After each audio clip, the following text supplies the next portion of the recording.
যিকোনো মুহূৰ্ততে কংগ্ৰেছ এৰি বিজেপিলৈ যাব সাংসদ প্ৰদ্যুৎ বৰদলৈ।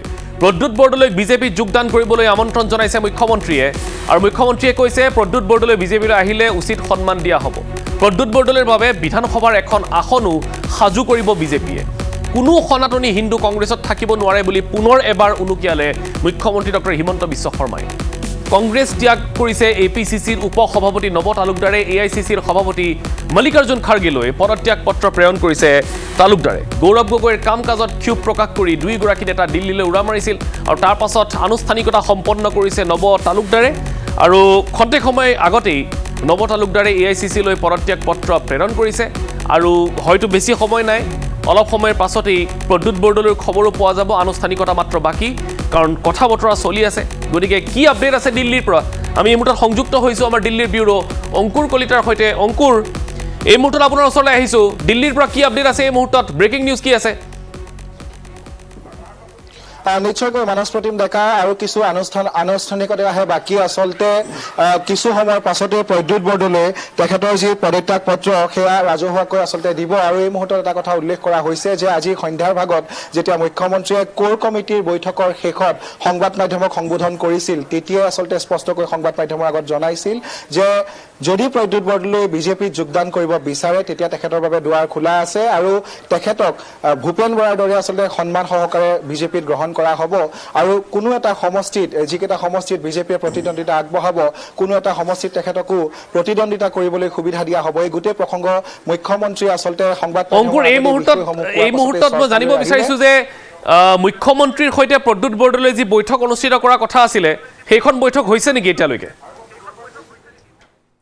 নিশ্চয়কৈ মানস প্ৰতিম ডেকা, কিছু সময়ৰ পাছতে সেই বৈঠকখন অনুষ্ঠিত হ'ব আৰু তাৰ পাছতে আজি মাজনিশাৰ ভাগত হয়তো কেন্দ্ৰীয় গৃহমন্ত্ৰী অমিত শ্বাহৰ বাসগৃহত প্ৰদ্যুৎ বৰদলৈ তাত গৈ উপস্থিত হ'ব আৰু তেখেতে এখন গুৰুত্বপূৰ্ণ বৈঠকত অংশগ্ৰহণ কৰিব আৰু সেই বৈঠকখনতে আচলতে সিদ্ধান্ত হ'ব যে কাইলৈ কোন সময়ত বিজেপিত আচলতে যোগদান কৰিব প্ৰদ্যুৎ বৰদলৈ। কিন্তু এটা সূত্ৰ অনুসৰি এটা স্পষ্ট খবৰ ইতিমধ্যে আমাৰ হাতলৈ আহিছে যে কাইলৈ পুৱাৰ ভাগত দিল্লীত প্ৰদ্যুৎ বৰদলৈ যোগদান কৰিব আৰু আজি নিশা 1 বজাত হয়তো কেন্দ্ৰীয় গৃহমন্ত্ৰী অমিত শ্বাহৰ বাসগৃহত প্ৰদ্যুৎ বৰদলৈ হিমন্ত বিশ্ব শৰ্মাৰ সৈতে গৈ অমিত শ্বাহক সাক্ষাৎ কৰিব।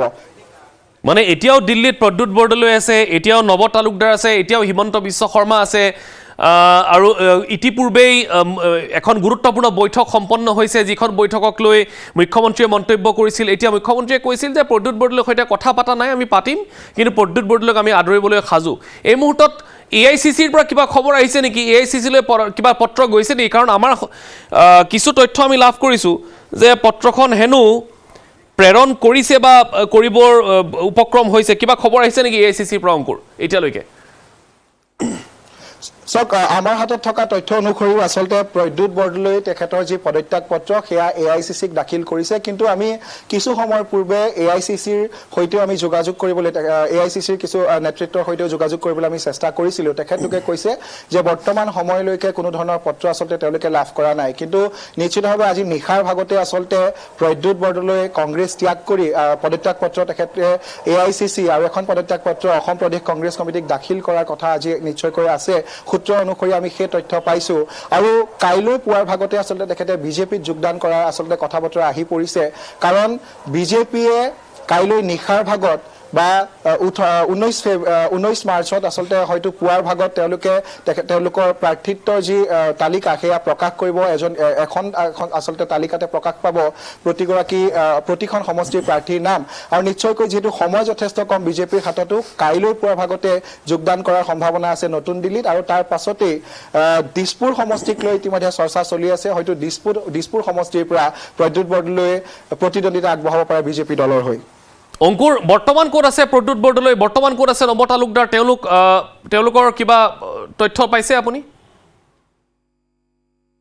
আমি যোগাযোগ কৰিবলৈ চেষ্টা কৰিছিলোঁ মানস প্ৰতিম ডেকা। আমি সন্ধ্যাৰ ভাগৰ পৰাই দুয়োগৰাকীকৈ নেতাকে যোগাযোগ কৰিবলৈ চেষ্টা কৰিছিলোঁ, কিন্তু তেখেতলোকে প্ৰদ্যুৎ বৰদলৈ যি চৰকাৰী বাসগৃহ আছে তাতো তেখেত নাই আৰু তেখেতে হয়তো কিছু অন্য ঠাইত আত্মগোপন কৰি আছে এই মুহূৰ্তত। কিন্তু নিশ্চয়কৈ আজি যিহেতু বৈঠক অনুষ্ঠিত হ'ব তাৰ পূৰ্বে সংবাদ মাধ্যমৰ পৰা কিছু দূৰত থাকিব বিচাৰিছে, কাৰণ যথেষ্ট চৰ্চা হৈ আছে এই বিষয়টো আৰু সংবাদ মাধ্যমেও তেখেতৰ পৰা সাক্ষাৎকাৰ ল'বলৈ চেষ্টা কৰি আছে। আৰু তাৰ লগতে আৰু এটা বিষয় ইতিমধ্যে আহিছে, যিহেতু কালি দিনৰ ভাগত নতুন দিল্লীত উপস্থিত হৈ তেখেতে সংবাদ মাধ্যমক সম্বোধন কৰিছিল তেতিয়াও তেখেতৰ খুব অসন্তুষ্টি যিমান আছে কংগ্ৰেছৰ বিৰুদ্ধে আসিফ নাজৰৰ বিৰুদ্ধে এই প্ৰতিটো বিষয় গৌৰৱ গগৈৰ বিৰুদ্ধে যিমান খুব আছে সংবাদ মাধ্যমৰ আগত তেখেতে বিৱৰি কৈছিল আৰু তাৰ পাছত তেখেতে এটা কথা কৈছিল যে মই কেতিয়াও কেচি বেণুগোপালৰ পদূলিত ভৰি নিদিওঁ কাৰণ কেচি বেণুগোপালৰ পদূলিত মই গৈ থিয় হৈ থকাৰ মোৰ কোনো প্ৰয়োজন নাই মই গৌৰৱেৰে কংগ্ৰেছ কৰিছিলোঁ আৰু নিশ্চয়কৈ আত্মসন্মানৰ কথাও ইতিমধ্যে তেখেতে উল্লেখ কৰিছিল কিন্তু তাৰ পাছৰ পৰা আচলতে সংবাদ মাধ্যমৰ সৈতে বা সাংবাদিকসকলৰ সৈতে কোনো ধৰণৰ যোগাযোগত নাই হয়তো কাইলৈ যোগদানৰ অন্তত তেখেতে সংবাদ মাধ্যমক সম্বোধন কৰিব অংকুৰ আপুনি খবৰ ৰাখিব যথেষ্ট ইম্পৰ্টেণ্ট আৰু এতিয়া একেবাৰে অসমৰ ৰাজনীতিৰ অভিকেন্দ্ৰ হৈ আছে দিল্লী স্বাভাৱিকতে এই খবৰ তাৰ পৰা আহিবই আমি পৰৱৰ্তী সময়ত পুনৰ আপোনাৰ ওচৰলৈ যাম এই মুহূৰ্তত ধন্যবাদ জ্ঞাপন কৰিছোঁ আমাক এইখিনিত আপডেট জনোৱাৰ বাবে